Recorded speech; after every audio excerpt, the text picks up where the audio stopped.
You know, when I first started stand-up, I was told that you've got to try a joke out on an audience 100 times before you can really gauge the quality of that joke. Now, I've always been a big fan of shortcuts, and I thought I could probably knock that 100 out in about 15 minutes by using a little trick called my nan's dementia. Thank you very much, guys. So I found out the other day, right, that apparently not everyone likes my beard. Someone come up to me, they go, "You look like you've prick-sticked your face and gone down on Ron Weasley's mum." I said, "Oh, fuck off, Nan." Yeah, I only grew this beard to start with to cover my double chin. Like I used to be a lot bigger, man. I lost a lot of weight last year.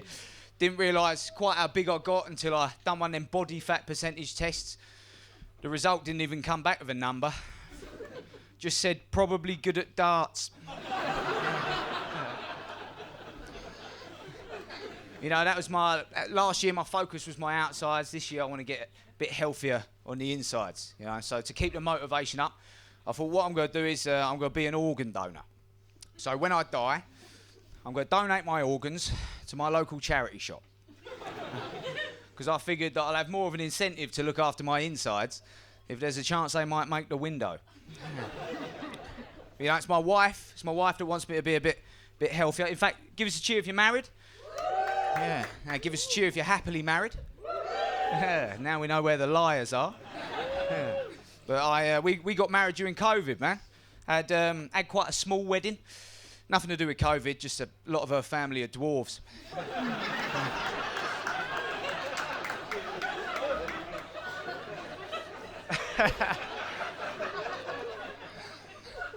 You know, she'd been asking me recently, right, if she could help with my stand-up. So I said, look, I'll do my set for you at home, and you can give me a little bit of feedback.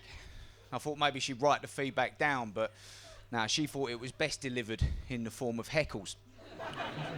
It would have been fine if they were relevant, but they were just personal grievances. She was like, that joke would be a lot funnier if you'd done the dishes. You know, when I first started stand-up, I was told that you've got to try a joke out on an audience 100 times before you can really gauge the quality of that joke. Now, I've always been a big fan of shortcuts, and I thought I could probably knock that 100 out in about 15 minutes by using a little trick called my nan's dementia.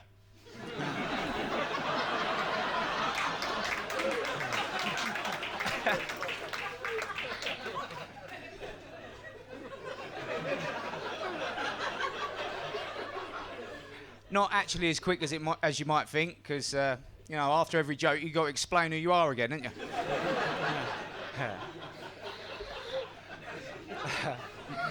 You know, I've always relied quite heavily on shortcuts throughout my life. Anything that lasts too long, I just switch off. You know, struggle concentrating.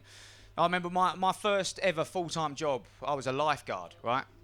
And I fell asleep at work so many times, right, that someone left an online review of the pool once, and they go, "Your facilities are fantastic, but I think your lifeguard might be a smackhead."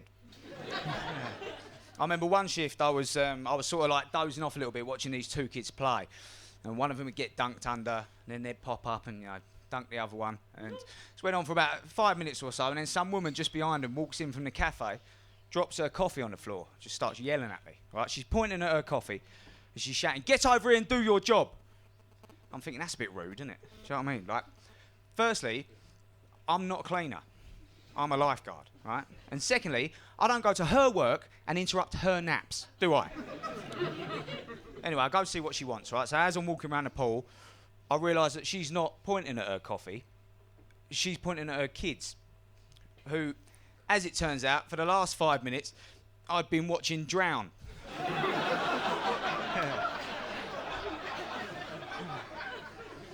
So, you know, at that point in my life, I've got terrible judgment. I've got zero attention span. I'm a highly irresponsible teenager. Now, I know what you're thinking. You're thinking someone should give that kid a gun. Yeah. And someone did. I joined the army after that. And you meet some proper characters in the army, man. Like one of my mates, he's wired a little bit different, you know. And I remember he got mugged at knife point for his phone before. And he was telling us about this. He was like, "Hey, shite, I've had my phone nicked," and In fact, I'll level with you, right? I've never been great at accents, but anyway, he's Chinese.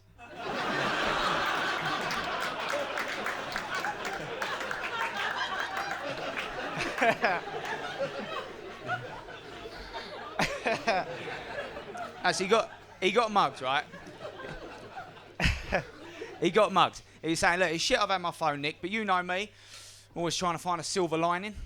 And I thought he was going to say, you know, at least I didn't get stabbed, something like that. But no, what he actually said was, I'm just glad I've finally got rid of my search history. I was like, mate, I don't know what your search history's like, but it kind of sounds like if that thief goes down your phone, he's going to report you.